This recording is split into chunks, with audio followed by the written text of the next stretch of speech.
everyone's talking about 5G, high speed, low latency, multiple access to devices anywhere, anyplace, anytime, making the Internet of Things a reality, and everyone gets so excited about functionality. But you know, with Dr. Cole, I'm all about keeping you safe. I'm all about helping you be safe in cyberspace and live your best life ever, which means we need to talk about the security aspects of 5G. Everyone is going to start connecting their homes, their video cameras, all this technology so they can access it anywhere, anyplace, anytime. However, I want you to always step back, and I want you to remember one thing. Anything that can be used for good can be used for evil. Anything that's easy for you to access is easy for the adversary to access. I remember out in California where they're testing some of these 5G networks, and one of my friends is sitting there saying, this is so cool, this is so easy, it's awesome. I said, wait a second, John.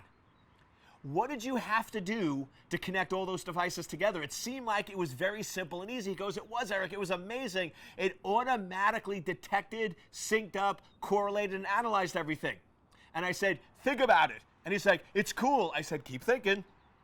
Keep thinking. And all of a sudden, this horror got on his face. And he goes, wait a second. I didn't enter in multiple passwords. I didn't have to configure. I didn't have to do anything. Basically, I just got near my home and it auto-discovered the house. He goes, what if anyone else did that? So I pulled out my phone, and within 10 minutes, I was monitoring his entire house. So this is the problem with 5G, is it expands the zone of evilness. If we're talking about wired network, so if you have wired Internet of Things, on a wired network you can access cameras, that typically means somebody has to be in your house. If they're not physically in your house plugged into a physical wall jack, they can't access it. So physical proximity kept us safe with wired. Even wireless.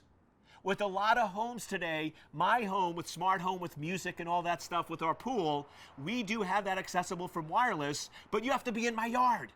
So if you're outside my yard because it's limited access with my wireless access points, it's going to be hard for somebody to hack. So yes, if somebody sneaks in my yard or somebody sneaks in another area, yeah, that could be problematic. But I always joke, right? I have a floor mat on my house that basically says my house is protected by God and Smith & Wesson. And if you proceed, you'll get to meet both, right? So I have some protections in place, also some great dogs. So the probability that somebody gets in my yard is pretty low. So that's a risk I'm willing to accept. But the issue is, if all that technology is now 5G enabled, that means somebody on the other side of the planet, somebody on the other side of the country, somebody hundreds of miles away could now instantly access my house, my data, and my information.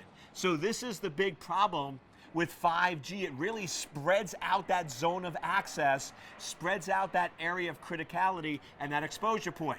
Now, of course, I always get people going, but Eric, I don't care if somebody looks at my camera, turns on my oven. But wait a second, you're an honest, ethical person. What if we start having cyber crimes at a whole new level? What if I know you leave for vacation and I turn on your oven and I burn your house down?